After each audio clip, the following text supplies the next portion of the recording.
देखिए, चिराग जी के अगर मैं एक-एक करके बात करूँ, सबसे पहले तेजस्वी प्रसाद यादव जी का जो एमवाई समीकरण और अभी उन्होंने जो बीएएपी का जो नया एक उन्होंने एक भाषण में उन्होंने कहा, तो मेरे को तो माने ऐसा लगता है किसी माई-बाप क्यों भाई, उनकी तो भाई-बहन भी है, उनके तो रिश्तेदार भी हैं, उनके तो मामा जी भी हैं ना पार्टी में, तो उनके तो सिर्फ परिवारवाद की पार्टी है। बहुजन, फिर अगड़ा पिछड़ा, उसके बाद आपके क्या कहते आधी आबादी और पुअर, ये सब बोल के लोगों को गुमराह करने की कोशिश की जा रही है। और सबसे बड़ी बात है कि भाई अभी उनकी विभाग की जांच हो रही है, कहीं ना कहीं उनकी जो पुरानी उनकी फैमिली का जो हिस्ट्री रही है, चाहे वो स्कैम हो या फिर अत्याचार हो या फिर क्रिमिनलिज्म हो, जो भी उस वक्त बिहार में घटा था, उस चीज को वो कभी भी माइनस नहीं कर सकते। बट अगेन वही सिर्फ एमवाई समीकरण नहीं या फिर माई बाप समीकरण नहीं, भाई बहन रिश्तेदार मामा चाचा सारा समीकरण ही उनके परिवार में है। तो अगर मैं एक सेंटेंस में बोलूं, परिवार समीकरण पे वो लोग काम करते हैं। डराओ धमकाओ मारो पीटो लूट मार, तो वो रह गया है ना। उनको सोचना है कि वो एक बेटी के पिता है, वो क्या चाहते हैं कि वही कैरी फॉरवर्ड करे और उनकी पुत्र भी क्या कहते बेटी भी उसी में सांस ले, या फिर वो बोले कि नहीं पापा मुझे बिहार में ये चाहिए। Now he has to decide as a father, as a young politician. Bihar के पूर्व उप मुख्यमंत्री व बिहार विधानसभा के नेता प्रतिपक्ष तेजस्वी यादव इन दिनों जन विश्वास यात्रा पर चल रहे हैं। ऐसे में इसकी शुरुआत सकरी सरैया से उन्होंने की है, जिसके बाद उन्होंने एनडीए सरकार पर नीतीश कुमार पर जमकर निशाना साधा है, जिसके बाद उन्होंने कहीं ना कहीं माई बाप समीकरण की बातें पे कही है और उसका अर्थ भी उन्होंने बताया है। चिराग पासवान ने इसका समर्थन भी किया है। हमारे साथ बात करने के लिए राष्ट्रीय लोक जनशक्ति पार्टी की प्रवक्ता देवजानी मित्रा हैं, जुड़ेंगे, बात करेंगे। देवजानी जी, कैसे देख रही हैं तेजस्वी यादव माई बाप समीकरण का बात कर रहे हैं और चिराग पासवान समर्थन?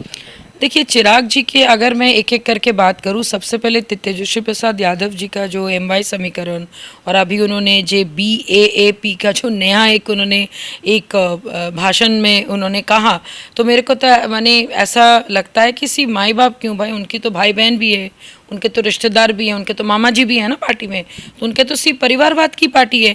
तो अभी अचानक से इसको बहुजन, फिर अगड़ा पिछड़ा, उसके बाद आपके क्या कहते आधी आबादी और पुअर, ये सब बोल के लोगों को गुमराह करने की कोशिश की जा रही है। और सबसे बड़ी बात है कि भाई अभी उनकी विभाग की जांच हो रही है, तो कहीं ना कहीं वो भी बौखलाए हुए हैं। ठीक है, जन विश्वास, देखिए ये जो यात्रा का नाम उन्होंने दिया ना जन विश्वास, उनको बहुत अच्छा से पता है कि जनता उन पर विश्वास नहीं करते।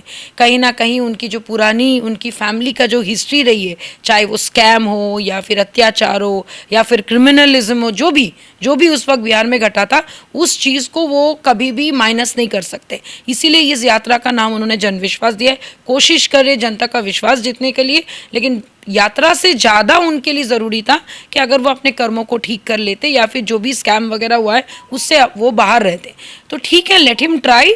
बट अगेन वही सिर्फ एमवाई समीकरण नहीं या फिर माई बाप समीकरण नहीं, भाई बहन रिश्तेदार मामा चाचा सारा समीकरण ही उनके परिवार में है। तो अगर मैं एक सेंटेंस में बोलूँ, परिवार समीकरण पे वो लोग काम करते हैं।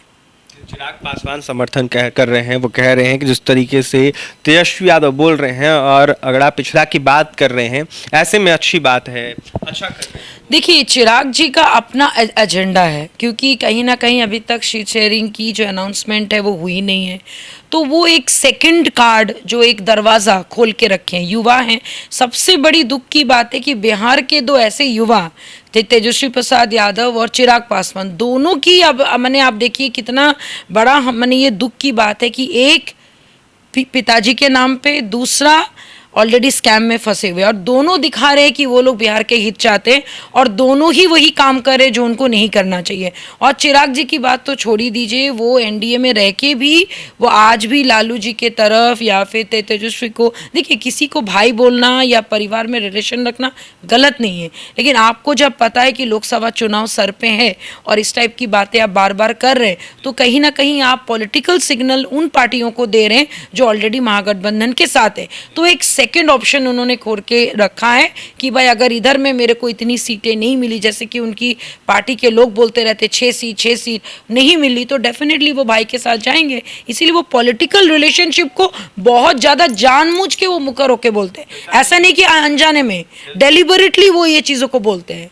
मस्तानी जी, राजद के विधायकों के द्वारा ऑफर भी दिया जा रहा, अमर पासवान है, राजद से विधायक है, उनका ताजा बयान सामने निकल के आया जहां पर वो चिराग पासवान को और तेजस्वी यादव को एक होने की बात कर रहे हैं। मैं तो आपको बोल रही हूँ कि देखिए दोनों युवाएं ये कोशिश कर रहे हैं कि भाई किसी भी तरह लोकसभा चुनाव में 40 के 40 सीटों पर, देखिए जीत तो वो पाएंगे नहीं, हम सब जानते हैं, क्योंकि मोदी जी का लेवल के काम या सोच वो विजन है ही नहीं।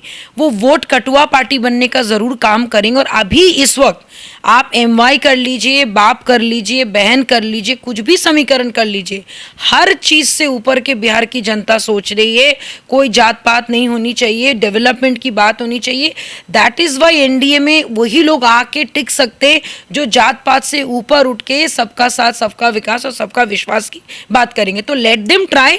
लेकिन चिराग जी का मैं फिर बोल रही हूँ कि वो खुद अपने राजनीतिक करियर को टटोल रहे हैं, इसीलिए कभी वो मगरमच्छ के आंसू रोते हैं, इसीलिए कभी वो हंसते हैं, कभी वो गुस्सा हो जाते हैं, कभी वो चले जाते हैं, कभी वो आते हैं और बार बार बोलने पर वो बोलते हैं कि कमेंट सेक्शन देखिए। तो कमेंट सेक्शन भी उन्हीं का क्रिएट किया हुआ जिसमें बॉट के थ्रू वो ये सारी चीज़ें करवाते हैं। भाई कौन सा ऐसा नेता है जो ये बात आके बोलते हैं कि भाई आप लोग कमेंट सेक्शन देखिए। हम लोग तो आज तक नहीं बोले, हम तो खैर कमेंट पढ़ते ही नहीं है, हम तो धोनी जी के नीति पे चलते हैं कि आप जब पब्लिक फिगर बनते हो, आप जब आगे बढ़ते हो, आप अगर लोगों की राय मशवरा लेने लग जाओगे तो आप पागल हो जाओगे। तो I never read the comments, ये मेरा नहीं है, धोनी का है। तो हम तो भैया उन्हीं के पद पर चलते हैं। गाली चिराग पासवान पलटी मार सकते हैं? देखिए उनका तो चांसेस 100% है, क्योंकि भाई अगर इधर नहीं हुआ तो डेफिनेटली वो जाएंगे। मैं आपको फिर बोल रही हूँ कि उनका एक करियर स्टेक पे है। अगर वो अच्छे करते बॉलीवुड में या टॉलीवुड में, जहाँ पे भी अच्छे करते तो शायद नहीं करना पड़ता, लेकिन उनके पास करियर ऑप्शन नहीं है। तो डेफिनेटली वो करेंगे, जहाँ पे उनको एक भी सीट मिल गया, 2 सीट मिल गया, वो करेंगे। इतने सब कुछ हो गया, सारा चीज़ चारों तरफ, कोई एमवाई समीकरण, कोई बाप समीकरण, कोई माई बाप समीकरण कर रहा है, तो कोई कुछ कर रहा है। लेकिन चिराग जी आज तक जमुई के बारे में बात नहीं कर रहे हैं। गौर की बात करने वाली ये भी है। देखा जाए तो हाजीपुर सीट से भी लड़ने की बातें हो रही है। चिराग पासवान कह रहे हैं हम अपना कैंडिडेट उतारेंगे, अपनी मां को उतारने की बात कर रहे हैं। अरे भाई कैसे रीना पासवान जी को अगर उतारने की बात कर रहे हैं तो देखिए मुझे एक बात समझ नहीं आ रहा है, जस्ट बिकॉज आप किसी बड़े लीडर के वाइफ है बोल के आपको अगर ये है आपके पास लिबर्टी है, तो रामविलास पासवान जी की पहली पत्नी भी है, वो भी हकदार है, उनकी बहन भी है, भले वो अलग पार्टी में जो भी है वो भी हकदार है। तो ये जस्ट बिकॉज आप किसी बड़े नेता के पुत्र हो या बेटी हो या फिर बहू हो बोलने से नहीं होना चाहिए। इसीलिए इस पर आपके वंदन विधायक बिल में बोला ही गया है कि भाई जो भी औरत पॉलिटिशियन काम करके दिखाएंगे उनको आगे बढ़ाया जाएगा। और मोदी जी खुद कोई पॉलिटिकल बैकग्राउंड से नहीं आता है, तो नॉन पॉलिटिकल लोग जो पॉलिटिक्स में आके आगे काम कर रहे हैं उनको आगे मौका देना चाहिए। और बार बार जो ये चिराग जी अपने माता का नाम लेते रहते, कभी माता बेटे का नाम लेते, बेटे माता का नाम लेते, एंड ऑफ द डे कुछ नहीं होने वाला। हाजीपुर के सांसद जो हैं श्री पशुपति कुमार पारस जी, हमारे मंत्री जी, वही वहां से चुनाव लड़ेंगे। अभी तो कुछ दिनों की बात है अभिषेक, सामने सारी चीजें आ जाएंगे। तेजस्वी यादव एक नारा बुलंद लगातार कर रहे हैं, नीतीश भगाओ भाजपा हटाओ। क्या होने वाला है, सच में क्या हटा देंगे? हम तो ये नारा लगा रहे हैं कि भाई जंगल राज हटाओ और लालू को भगाओ, हम तो ये बोलेंगे। देखिए ये एक युवा नेता है, उनको बहुत अच्छा से पता है कि लालू जी के टाइम के राजनीति अभी नहीं चलेगा।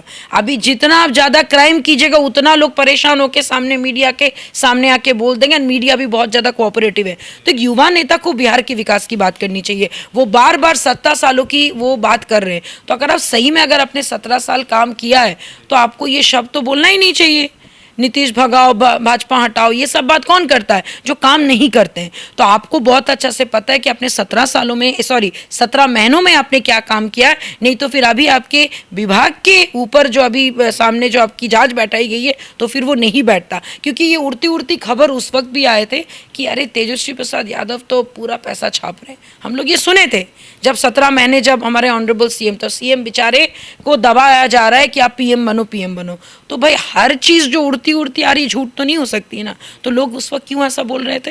तो कहीं ना कहीं कुछ तो है। तो उनको डर है कि लोकसभा चुनाव में तो डेफिनेटली इस बार मोदी जी आएंगे, उसमें कोई क्वेश्चन ही नहीं है। ये ऑलरेडी लोग क्या सब लोग बोल रहे हैं, राजनीतिक विश्लेषक को से लेकर सब लोग बोल रहे हैं, वो छोड़ दीजिए। विधानसभा चुनाव तक में जैसे हमारे ऑनरेबल सीएम ने बोला 200 पार होगा, उनको अपनी ज़मीन टटोलना चाहिए कि वो पिताजी के जो पुराने इतिहास को कैरी फॉरवर्ड करेंगे कि ये एक नया इतिहास वो रचना चाहते हैं जहाँ पे अपनी बेटी कात्यायनी के साथ एक फ्रीडम की सांस लें। बिहार की जनता भी वही सांस लेंगी जो आप लेंगे, तो ये उनको सोचना चाहिए। इसलिए बार बार इस टाइप के डरावना और ये भयभीत करने वाले शब्द वही बोलते हैं जिनका बैकग्राउंड यही था, डराओ धमकाओ मारो पीटो लूटमार, तो वो रह गया है, वो रह गया है ना। उनको सोचना है कि वो एक बेटी के पिता है, वो क्या चाहते हैं कि वही कैरी फॉरवर्ड करे और उनकी पुत्र भी क्या कहते हैं बेटी भी उसी में सांस ले, या फिर वो बोले कि नहीं पापा मुझे बिहार में ये चाहिए। Now he has to decide as a father, as a young politician. देखिए हमारे साथ बात करने के लिए देवजानी मित्रा, राष्ट्रीय लोक जनशक्ति जो बैच, तो आपने सुना किस तरीके से राष्ट्रीय लोक जनशक्ति पार्टी की प्रवक्ता देवजानी मित्रा कह रही थी, आपने सुना है बैच।